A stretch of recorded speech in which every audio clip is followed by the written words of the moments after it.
Уг нь бол төсвийн өрөөний мэдээлэлтэй нийцүүлээд төсөв оруулж ирэх ёстой. Тэгээд одоо бол ер нь бол төсөвтөө тохируулаад төсвийн өрөөний мэдээлэлээ өөрчлөхөөр ингэ орж ирж байгаа. Нөгөө төсвийн доктортой байдлын зөвлөө хууль нь 22 удаа өөрчлөгдсөн. Хамгийн докторгүй хууль болоод нэг юм болцсон. Алдарлагын төсөв батална гэдэг бодлогын зарчмаас ухарсан. Энэ удаагийн засгийн газар нэг ийм л төсөв орж ирж байна. Үндсэн хуулиндаа Монгол улсад засгийн эрх бүх ард түмний мэдэлд байна гэж заасан байдаг ч яг үнэн бодит дээр засгийн эрх бол засгийн газар эдийн сайднарт л байна. Бүх ард түмэнд ямар ч эрх мэдэл алга засгийн газарт байгаа сайднар Монголын бүх юмны эрх мэдлийг одоо эдэлж байна. За эрүүл мэндийн салбар нь эрүүл бус болцсон. Өвтгөл юм бол ух гэдэг зарчим энэ салбарт үйлчлдэг болсон. Өмнөх хойд 2 сайд нь хоорондоо хөлөө жилчээ суудаг болсон.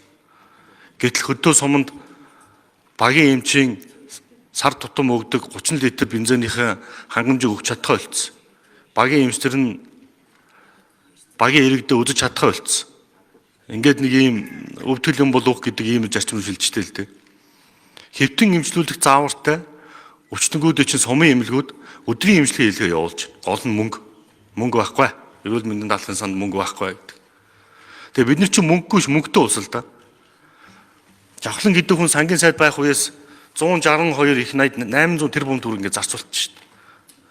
Тэгээ ийм их мөнгөтэй байж өнөөдөр нэг салбар нэг ч асуудлыг шийдэж чадаагүй нэг ийм засгийн газар. Тэгээ манай засгийн газрын сайднэр чинь бүгдээрээ л өмнөх хойдох тэрний өмнөх засгийн газар байсан хүмүүс шүү дээ. За тэгээ хүүхэд юу н хууль заасныхын дагуу эрүүл аюулгүй орчинд амьдарч чадж гэнэ үү гэдэг бас нэг асуулт.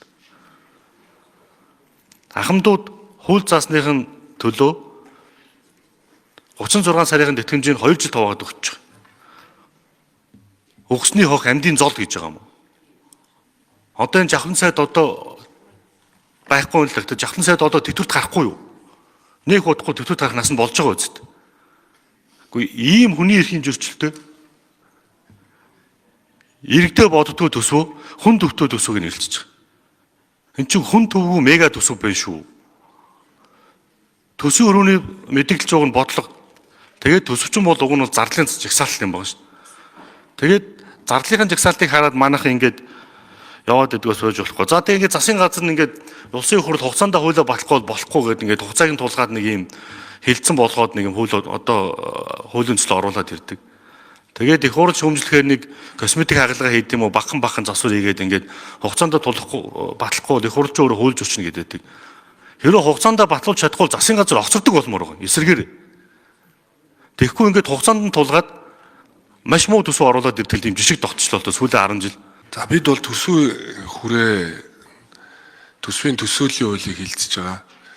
Тэгэхээр энэ төсвийн хүрээг тусна хилцээд энэ одоо төсвийн хүрээнд нийцүүлж төсвийг төлөвлөдөг болсон одоо энэ хөгжлийн бодлого төлөвлөлт түүний удирдлагын хууль, төсвийн доктортой байдлын хуулийн хүрээнд бас энэ төсвийг хилцдэг болсон нь бол маш одоо сайн жишг.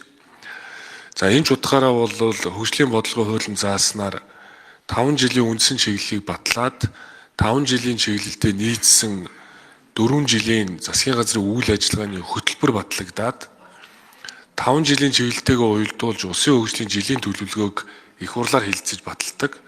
Ингээд улсын хөгжлийн жилийн төлөвлөгөөнд нийцүүлээд төсөв өргөн мэдүүлдэг. Ингээд жилийн төлөвлөгөөнд улсын төсөв нийцсэн байна уу эсхтэр одоо засгийн газар ч гэсэн одоо эдийн засгийн хөгжлийн яамнаас зөвшөөрөл өгөөд их хурлд өргөн барьдаг.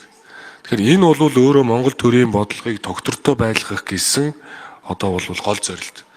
Тэгэхээр энэ жилийн хувьд зөв анх удаа яг миний хувьд бол ажил аваад анх удаа энэ 5 жилийн үндсэн чиглэлийг боловсруулах ийм одоо үүрэг оногдсон.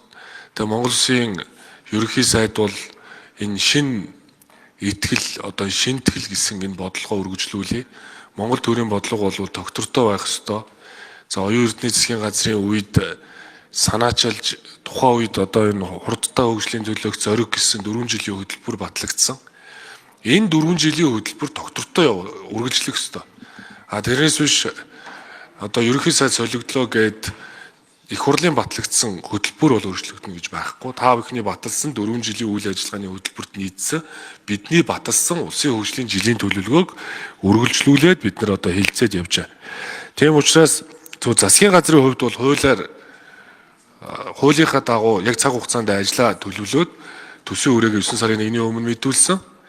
Ингээд төсвөө өргөн мэдүүлсэн.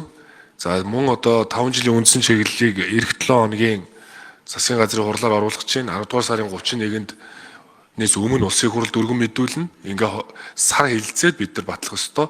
26 оны 1 сарын 1-нд одоо өмнөх 5 жилийн чиглэл одоо дуусгар болж байгаа. Тэгэхээр эх 5 жилийн чиглэл батлагдана. Энэ дээр гол зүгээр онцлог нь юу юм бэ гэхээр 5 жилийн үндсэн чиглэлийг бол индикаторуудыг нь маш тодорхой болгосон.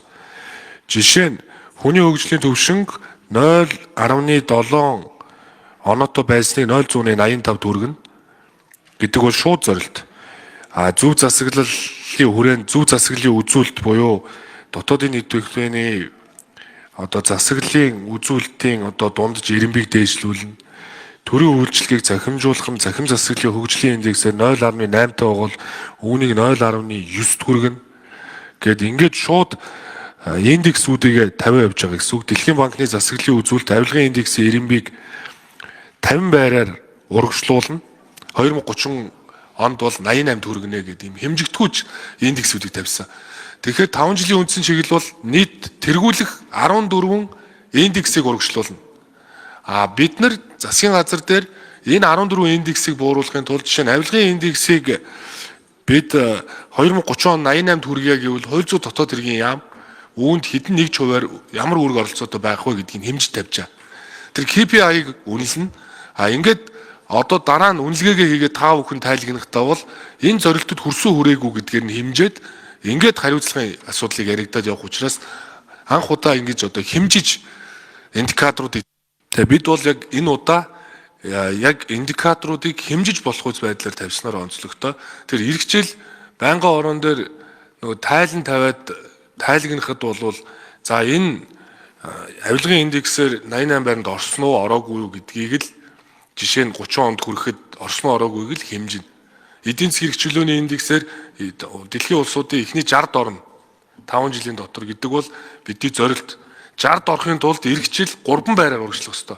3 байраар урагшлахын тулд хууль зүйн дотоод хэргийн яам байгалийн нөөцийн ил тод байдлын хуулийг барих ёстой. Яагаад гэвэл авилгын төсөөлийн индексийг урагшлуулахад ийм одоо ажлуудыг хийгээд цаанаасаа одоо бид нар шаардлага тавьж байгаа учраас ингээд салбарын яамдууд тухайн индекст ямар хувь нэмрээ оруулсан бэ гэдгээр нь үнэлээд явна. Салбарын яам дотроо ч гэсэн нөгөө ажилтаа албаагчдын үнэлгээтэй хүртэл KPI-г нь тавиад гүйцэтгэлийг нь үнэлээ явна. Тэр шат шатантай хариуцлагатай болноо. Тэр 5 жилийн чиглэл хэмжигдэхүйц байна гэдгийг хэлье.